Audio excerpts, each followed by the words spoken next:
My name is Harold Lawlor, and everybody around here calls me the boss. I was born in Blackhorse Avenue, just beside the Phoenix Park in Dublin, in 1923, the 8th of the 7th, 1923, which makes me now 95. I grew up in Blackhorse Avenue, which is beside the Phoenix Park. The wall of the Phoenix Park divided our garden from Arison up to Ron. Now, it used to be called the Vice Regal, because those times when I was growing up, quite a long time ago, and McKee Barracks was about a mile towards Dublin, towards the city from our place. And the soldiers used to go out on horseback up the Phoenix Park every morning, and then the band would go up and they'd play the whole way, march the whole way around, up around the back road of the park, behind our place, all around to the main road and back around by Lord Gough's monument and back into the barracks again from the park.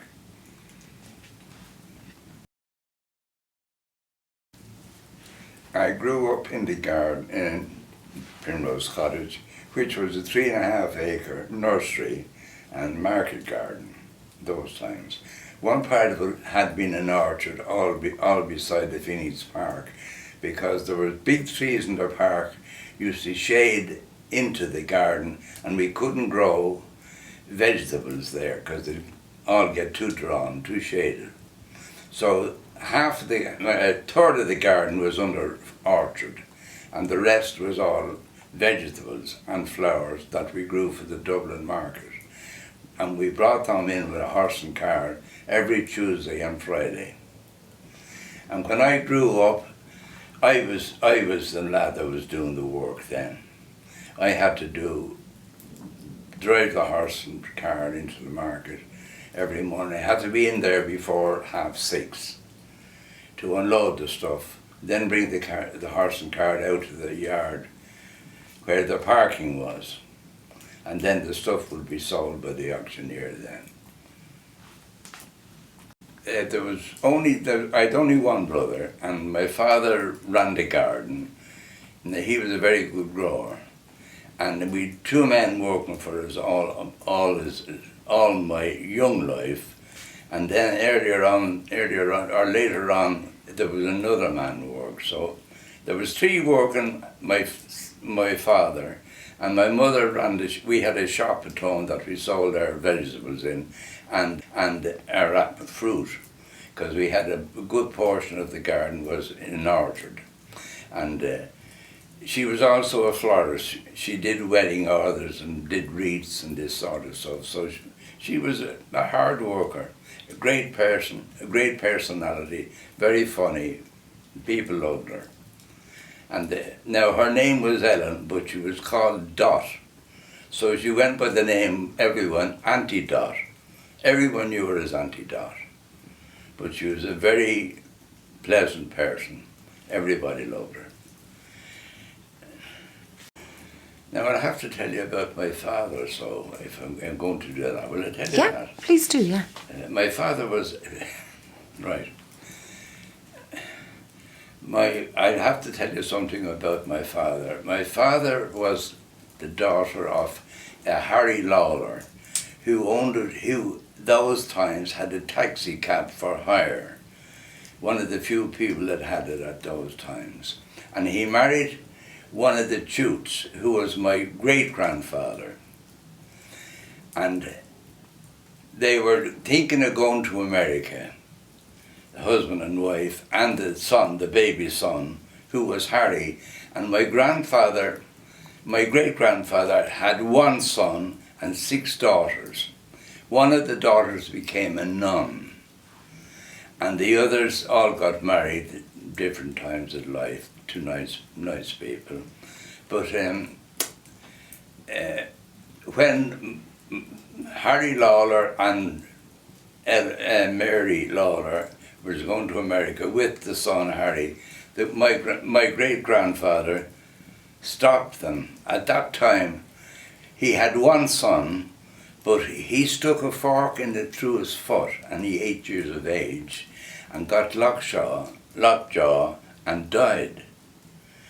So that meant he'd no heir or anything like this, and he claimed the son of Harry and the daughter, and wouldn't let him go to America.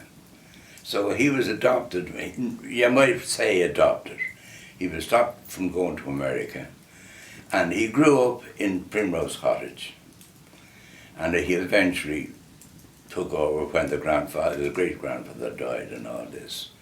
So he was the principal grower and grew all the stuff. He was a very good grower. And I took off then after. When I left school, I went as an apprentice to him, which I was I was the handyman for doing everything at that time. But I was also interested in art, and I won a few competitions that was run in the Evening Herald, and that's what got me a little bit more interested in art then. So I always was a little interested in it anyway. But my prime thing was the garden. I love growing stuff.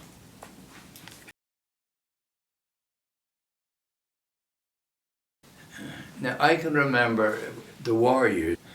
Well, the planes that used to come up along the coast of Ireland, come into towards Wexford, come up along the coast, and you could hear them, the noise of them, a flock of them. And next morning you'd hear where Belfast was after being bombed left, right and centre. And sometimes the plane wouldn't get back, and one of them dropped bombs in the Phoenix Park, which would have been about a mile from our house. And it blew the roof off the house that was in the beside the dog pond in the Phoenix Park. And the people were in bed at the time and didn't know the roof was being blown off top of their house. And then there was dropped in the North Strand, it was called, out near Fairview. Do you know where Fairview is? Well, there was bombs dropped there, and when we were going to the market on the Friday morning, you could smell the sulphur of the bombs in the air. That's gospel truth, you could smell that. And we didn't know the bombing had happened that time, but we all heard it then when we got to the market. Everyone was talking about it. Scary. And I can remember too, we were one frosty morning in our garden, myself, my father and one of the other men, we had every Friday we had to clean out a racing stable on the Navan Road beside our place, that we had a contract to take out to clean the manure, the straw and the manure for the horses. He was a racing stable. He had about 20 horses in training. And we had to clean these out every Friday. You get it 5 loads of manure. And it mostly straw. And we used to make them in long lines. They'd be about 40 foot long, maybe 50 foot long. And they'd be about 8 foot wide, maybe 9. And they'd be about that height. We throw the straw out, and they had to be turned ever so often to rot it, to get it to rot. And we had 3 beds, 3-year-old, 2-year-old, and 1-year-old. But they had to be turned occasionally to make them rot. And we'd only use the rotted manure, which would be 3-year-old.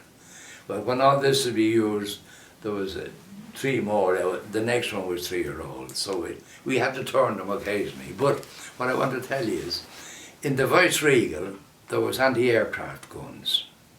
We didn't know that at the time. But there were anti-aircraft guns there. And the Irish Aer Lingus had small planes that used to carry 6 people. A pilot, and his assistant, and a woman, or a girl that was looking after the 6 pilots, 6 customers. And that came out of the heavy fog this particular morning.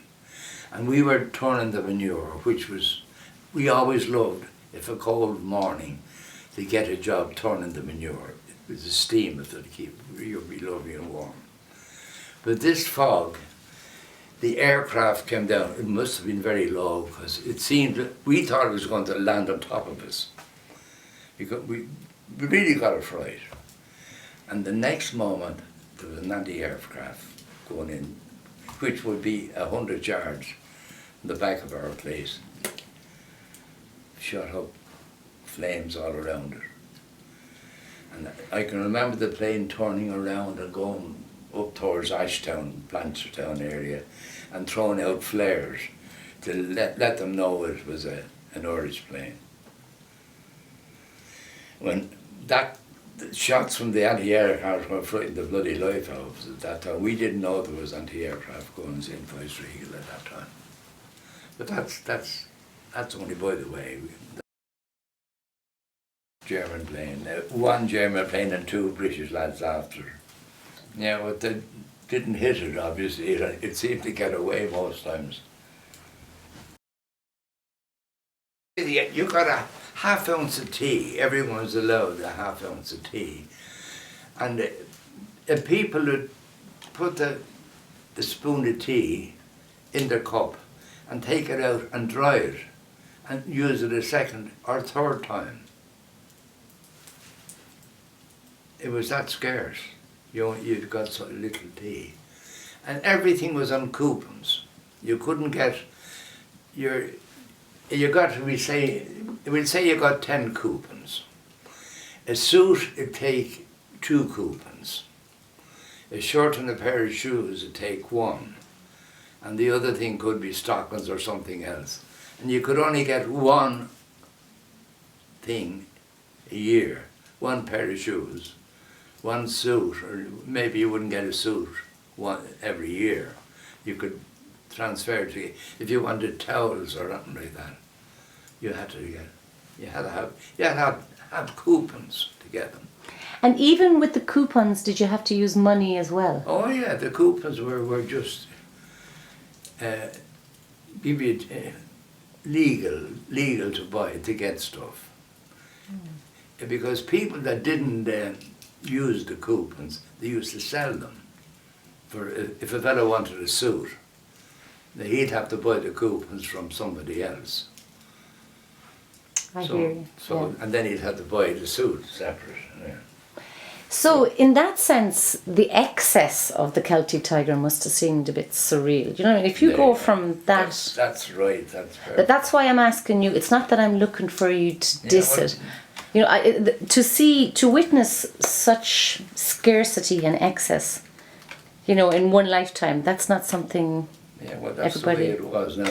Now, when I was growing up, I was given a little plot in our garden at home, probably half the size of this room, and I was able to provide for myself 2 shirts, a pair of good shoes, socks, sports coat and flannels, a tie.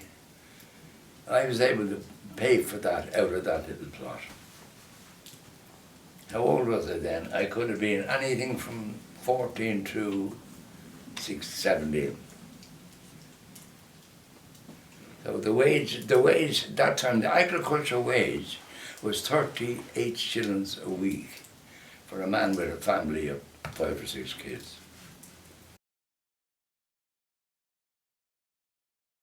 You couldn't let any sign of light get through.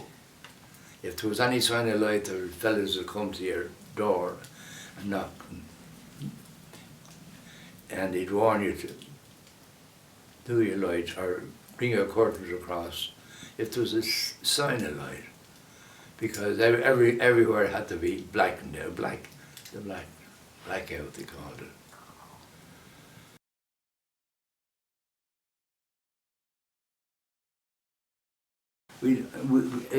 My father had a car himself, a Ford, a standard Coventry canvas roof car, And he drove that every Sunday morning. Every Sunday he'd go off for a little spin on that, and I'd go with him. Himself and my brother, the three of us would go off for a spin, and my mother would have our dinner ready when we come back. And that was the only journey he ever did in the car, because we were working the horses all the time, horse and car. Well, we didn't use it. It had finished its life, we'd say, when I was only about 15. I can remember being up in the garden, up in stones, to keep keep the wheels off the ground, and it was derelict then.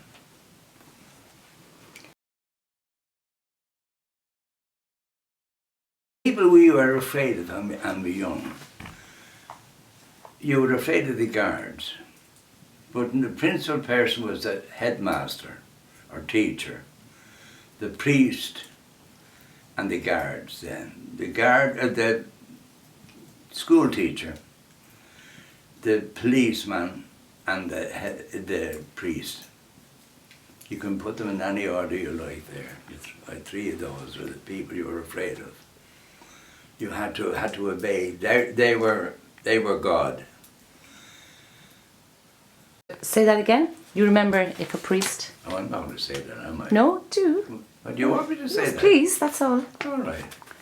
Now, I can remember years ago, if a priest was walking along the road and he saw a boy and a girl holding hands, he'd go over and lecture to them and tell them to drop your hands immediately and go walk in front of me. That was the times it was years ago. You were very, very restricted in what you could do.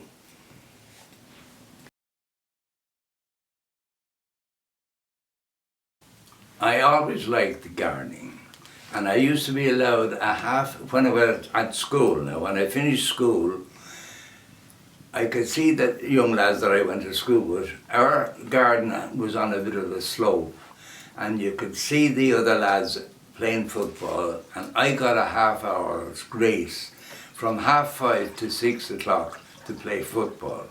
But I had to work the minute I come home from school, and then work in the afternoon when I come back, until I was 15 or 16 years of age.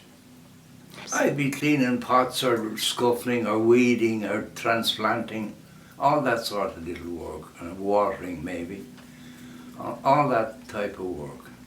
I didn't go to the market until I left school. Until you left school? I didn't know.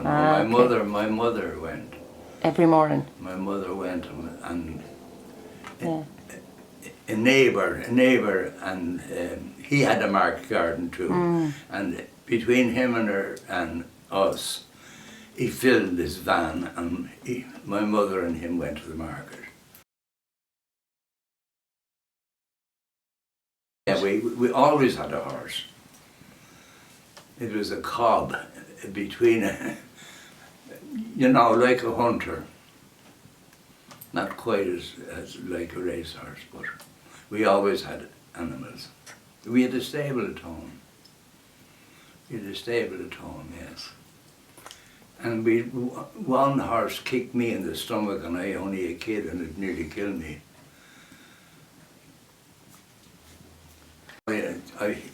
He was after getting out from the orchard. We used to keep him in the orchard, and he was after getting out, and I was chasing him with a little stick, just hitting him with it, and he gave a back heel at me and got me in the stomach and flattened me out. No, I was driving the horse and car until I got married. 1947, I think was it. No, I'm not so sure of that, but I think that's what it was.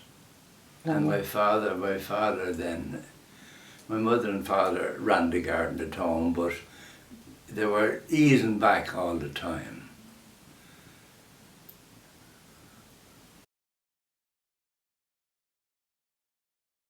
They used to hire a fella to bring the stuff into the market. He had a horse and car. I remember that. The fella's name was Gunning, G-U-N-N-I-N-G. Bill Gunning was his name, and he used to come to us every Tuesday and Friday, and the stuff was loaded onto it, and he brought it into the market, and my mother went in with this other man on his car, because he had the horse and cart all the time, the other man. In boxes and trays, whatever, flowers, we had flowers. We'd had sprouts, leeks, all sorts of vegetables, and all sorts of flowers. My father was a very good grower of flowers. We used to grow sweet pea, gypsophyllae, and all this, chrysanthemums, dahlias, everything. And they were sold in the Dublin market. But my mother used to have, the big shops would come and they'd order on Tuesday what they wanted on Friday. And we'd just bring them in, and the auctioneer didn't have to sell those because they were sold and ready. But the auctioneer, the bill had to go through the auctioneer, of course, you know. Sheila in the market. Your wife? The mother had a flower shop in Rathmines and a delicatessen. And she used to get the flowers from my mother. I never spoke to her. I used to hand out the flowers and just say hello to her and that. But I never had a conversation with her because I was going with another girl at that time. And it was the other girl I intended marrying. Never did. Never got around to it. Tickled me fancy, as they say. So, yeah, that's gas. My aunt was married to a surgeon, my mother's sister. She was married to a surgeon, and he went all through the war and got decorated. He got a lot of honours anyway. But they eventually bought their own nursing home, and she became the matron of it. But he went a bit screwy, and then he went really off his rocker. Now, this is not on the record, is it? And this, he went screwy, and she looked after him, and then he had to go to his own or some other hospital, a nursing home, and he never recognised that she was his wife. She went to him every day of her life. He never recognised her. And he was one of the Salmons from Kilmainham. They owned a big public house, just the entrance into Kilmainham. It's a hospital now or something. Mm-hmm. It's not too far from the prison, you know where they had it. But anyway, she used to come to our place for 5 weeks every summer after he died and all this. But he wouldn't sign over anything to her that she was his wife. So the Salmons got everything, the nursing home and every bloody thing. But she used to come over. She was a lovely lady. She worked for the government, or the department, some department in the government. And she used to come home every year for 5 weeks during the war times, and she loved Ovaltine, and we couldn't get it. And Sheila's mother, Sheila ran the shop. She was in charge of the shop, and they had a quota for Ovaltine. Everything during the war years used to be under the counter. Did you ever hear of that? Because you only got a portion of your order, and your stuff was under the counter, and they only was given out to certain big customers, the best customers. So my mother said to Sheila one time, that was in the market, would you be able to get Ovaltine for my sister's coming home, and that she's cracked about Ovaltine and we can't get it anywhere. So she said, I'll get a quote ever so often, and I'll keep one for her. So she started bringing Ovaltine for my aunt to our house every second Wednesday.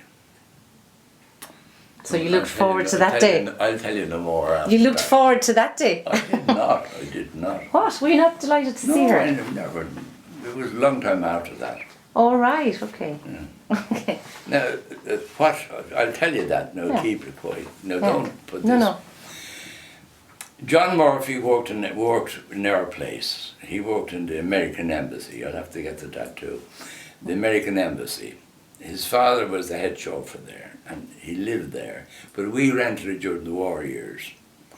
Mr. Gray, the minister, wanted to show he was doing something for the country, so he wanted us to plough an 8-acre field that ran up along the roadway to the big house, to let people see that there was vegetables grown in it.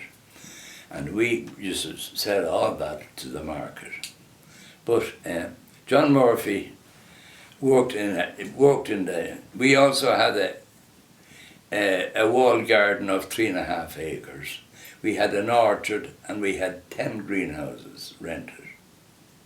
Peach case. A peach case was about from here to, or not quite from here to, halfway from here to the shop above. Peach case. Peaches were grown against the wall with a glass frontage, and like a glass house. But there was a span like that. These were grown against the wall, espalier type, you know. And the front ones were grown up this way and then trained on wires as an espalier too. And you had to pollinate these. You had to wait till the sun was at the highest. And it was generally about February and March. There'd be no bees out, and you had to get a rabbit's tail tied onto a little stick and pollinate from one flower to the other. That was my job. And that, every sunny day I'd have to spend until the sun would go down, until maybe 1 o'clock at that, to make sure they pollinate. But John Murphy, I'll tell you about, he made a date with Sheila. He was a fine looking fellow. He made a date with Sheila, and she went with him one night to the pictures. And at that time you couldn't get cigarettes. They were another counter job, yeah. And I was after getting a package of 10 cigarettes.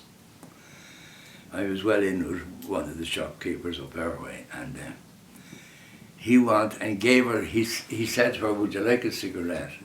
And she said, she took one and took the package and put them in her pocket without thinking of giving them back to him. And he nearly died because cigarettes were gold dust at that time. So she wouldn't go with him anymore to the picture, wouldn't go out anymore. But eventually he joined the RAF and was sent out to South Africa to train. During the war, he went to Belfast to join the RAF, transferred him out to there. And he wrote to me a long time after he joined to know, do you remember Sheila that he went out with once, that went out with him once? Would you ask her to write to him that he'd appreciate a letter, that it's very lonely out here, and that he'd love a letter? So I said that the next time I met her in the market. I said, do you remember John Murphy? And she said, yes, I do. Why, she says. Well, I told her he's joined the RAF, he's out in Africa, and he wants to know, would you write a letter to him? He'd appreciate it. I will not, she said. I said, you're a snotty bitch. I said that to myself. And that's the first time I ever spoke to her. All right, okay. So and then every other morning in the market, I'd say hello, or that's all, but gradually she used to come out to our place with the thing, but she hadn't her eye on me, she had her eye on my brother. Okay, so how did you swing it around? It just happened. Happened. It happened. Oh, and why wouldn't she write to your man? Huh? Why didn't she write to your man? She just didn't like him. I don't know. She was finicky. And she used to do ballroom dancing. She was learning to do ballroom dancing. Yeah. And I said to her one time in the market, are you still doing the ballroom dance? Well, John Murphy told me that you're doing ballroom. She said, yeah, I go every Friday. And so I must go there some night and see what it's like. And he said, will you come? Would you go? I said, might, like that. And but Friday was a night that I didn't see Eileen. Eileen was an actress. She acted on all the plays in Dublin, and she was an elocutionist. She won the All-Ireland elocution competition 5 years in a trot. And she lived near our place. That's where we met. But anyway, So Friday was the night you didn't see. I asked her, I said I'd go, and I did go. And I was afraid of me. I said I'd see her at the top of Grafton Street in Dublin. That's where the Morricinis had their ballroom dancing. So we went to the ballroom dancing eventually, and she had to be home at 10:30. But the tram used to pass by her house, her shop. They had a shop and house, big house behind it. And when the dancing was over, there was a cafeteria in top of Grafton Street called the Bodega. And we said we'd go there for a cup of coffee. And when we went there was a queue. Yeah, a queue until a lot of people used to go. It was very popular. And they'd have to wait until the table was empty and then forward and move. But who was the receptionist? Only my schoolboy sweetheart, who didn't like Eileen. And she was walking up and down and she saw me and said, Harold, and I was with Sheila, and I put my hand in, and she just nodded. That she wouldn't tell. But we went over, we went and had coffee there. She brought us up, first table that came vacant, we were brought from the back of the queue up, and she sat down with us, we had a cup of coffee. And I just said, and I thanked her very much for getting it away quick, and not to say a word to Eileen, because this was the first time I ever went out with anyone. So she didn't. She never told us in her. Well, Sheila's family went to Australia. Or her mother and father sold a shop and went to live in England, outside Liverpool. Why? Well, when Sheila left, Sheila ran the shop. She was a great business person. She'd sell sand to the Arabs. She was that type of person. But she left, and the shop, one of Sheila's sisters took over the shop with 4 other girls, but she was the boss of the next sister, and she wasn't a great salesperson, and she went on and became a nun. She gave up the shop, and the mother sold it then, and she became a nun. And she died about a few years ago anyway, she died. But she was a nun for years.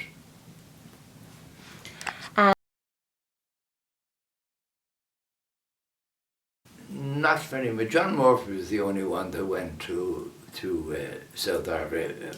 But then he was back in England and then went to America. So, no, the friends I had, they all lived in Ireland.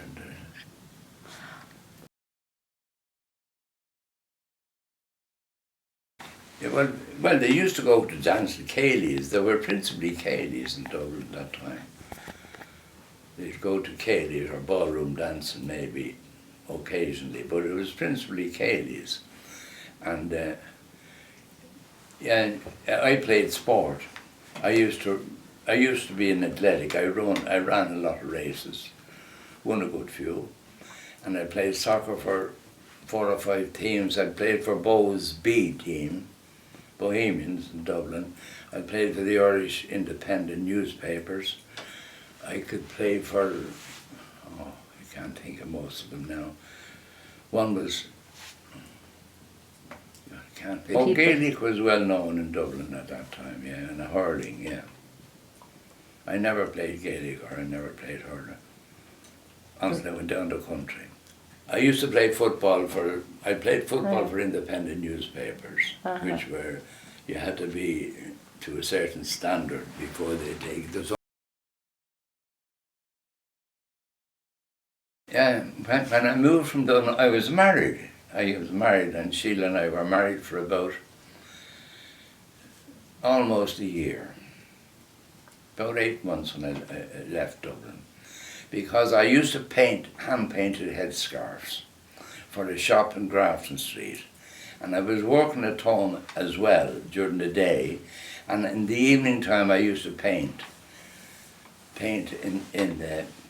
We had a half-house rented on the Navan Road, which is about a quarter of a mile from our house, from where I was born and reared. And I'd come home after doing my day's work in the nursery and start painting a headscarf. And at that time I was in a lot of sports as a sort of. I played soccer and I used to run. And at that time the average fella didn't have much money to bring girls to the pictures. They only went once a week maybe, and they'd go for a walk the other night. And our house seemed to be the halfway house for everyone to call to. So I'd have to wait until they went. They'd call in and have a cup of tea and they'd chat, and they wouldn't go till about 10 o'clock. That meant I was up till 4 o'clock in the morning painting. Then I had to go to the market every Tuesday and Friday, and I had to be in the market at half 6. So I said, "Feck this for a lark, I'll give up and get a job out down the country for a year and break off, because this shop I used to paint for in Grafton Street, I did 5 a week for them, but they wanted more. And I couldn't even do the 5 a week. I was killed, strangled. I'd no sleep at all. And so we went down the country for a year and we never went back to Dublin. Well, Sheila answered a job that it didn't say where it was down the country anyway. And I got an interview for the job. And I went. I'd no intention of taking the job at the time, but we wanted to get out of Dublin. Sheila wanted to get out of Dublin because I couldn't get enough sleep at night trying to do the scarves and keep the job going as well in my father's place. So up in Dunleithney Manor in County Carlow. And the steward and myself got on very well together, and the steward was only married a short time, and his wife was a lovely person, and Sheila and her became very good friends. And our first child was born there in Bagnestown, Dunleithney Manor. And Sheila and the steward's wife, whose name was Tess, and became known as Auntie Tess to all the family afterwards, because we had 10 children afterwards, so they all knew her as Auntie Tess anyway. But Sheila didn't want to go back to Dublin. And when that job was being sold, it was sold to an Argentinian, and the Carlow Farmers Board kicked up a bloody row, and the sale had to be rescinded, had to be called back, and it was put on the market for Irish buyers. And the Keenans of Bagnestown, the shed builders, bought the farm, but they didn't want to go on with the growing of it, because we had a 5-acre field and a 3-acre inside walled garden. Excuse me. And so I was offered the job in Durrow, County Leash, by the Honourable James White, who was Lord. I don't know who owned the hotel, the convent. Who owned the convent? The Ashbrooks. The Ashbrook, yeah, the Ashbrook. The Ashbrooks, and he's a relation of the Ashbrooks, and he offered me a job with Captain Hamilton as head gardener. He said they had the nicest range of glass in Ireland. So I accepted the job without seeing it. And Sheila, as I said, didn't want to go back to it. She was delighted that I was staying somewhere else, not going back to Dublin. Anyway, I came to see the job when the job had been accepted, and the weeds were up as far as my hips on the pathway into the place. The place had been closed for 3 years. The apple trees, they were all espalier, which meant they should grow the shape of your hand. They were sticking out in all directions. It took me a year before I could get the apple trees pruned properly. But I went, and it was a great experience because we had to start from scratch, and we made it one of the best gardens in Ireland at that time. And we won prizes at every show we ever went to. And the captain was one of these people that loved to get his name put up on screens and this, and he loved to go to shows and win. And that was my job, to try and win it for him. But then, after we were there with him for 6.5 years,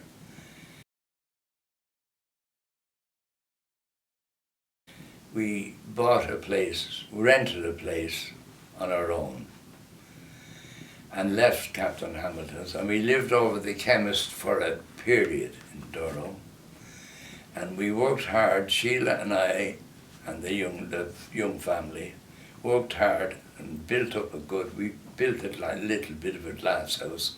There was ruins of a glass house that we repaired and made a little glass house against the wall. And then we bought the place and we put up a big glass house, and then another and another as years went by. And then we built her house on the thing. And from then onwards, we worked hard, and we bought the field opposite our place then from Mrs. Carey. She owned the field. She lived in, where did she live? Just outside Durrow anyway. She was a lovely lady. And we bought that field, and we sowed all sorts of vegetables and flowers and roses, everything we did with that. And eventually, Sheila had a flower shop, very good. She was a very good florist, and she was brought into Interflora, and we got a very good trade out of Interflora. We did there was no Interflora shops in Tipperary, Carlow or Laois at the time. We had to do all that area for Interflora, which we were kept going most of the time. So I used to do the deliveries because my sons weren't old enough to be driving cars at that time, and I had to do the deliveries in the morning time. But with Interflora, you had to wait till 12 o'clock in the morning before you could go, because you might get orders for that day. So you couldn't go before 12 o'clock. So then we kept improving, and the boys grew up. Some of them got married, and Harold, the eldest lad, went on to become a horticulturist. He was head of the Botanic Gardens for years, and then he taught in Warrenstown College. He was the head man in Warrenstown College, himself and Brother O'Hare, for years, until the college retired. Digital media. What do you think of digital media, like using the internet, using phones, using computers? Well, if you came last night, I could have told you about that. I had two things for pressing buttons for the television, and I have a brace on my knee here, a brace in the leg, because it sort of collapsed on me one time, and I had to get a brace. But I was turning on the television last night, and I had to get one to get it going, and the other, you get the stations. And when I was going, my leg went like that, and I thought I was going to fall. And I must have squared every nut, everything. And I felt the chair, I'll show you inside. Oh. And I might have put my hand or put that upside down and knocked every station off it. Couldn't get a thing last night. Break your heart. So that broke my heart. And Martin came in this morning, and after a few minutes, he got the fucking thing going right. And I had to go to bed early last night. Because What about the internet then? the internet, well, I'm not very well up on the internet at all. I'm really not very well up on it. I just, you see, I couldn't get it going. He could get it going this morning at 10. I'm old-fashioned all the way going on.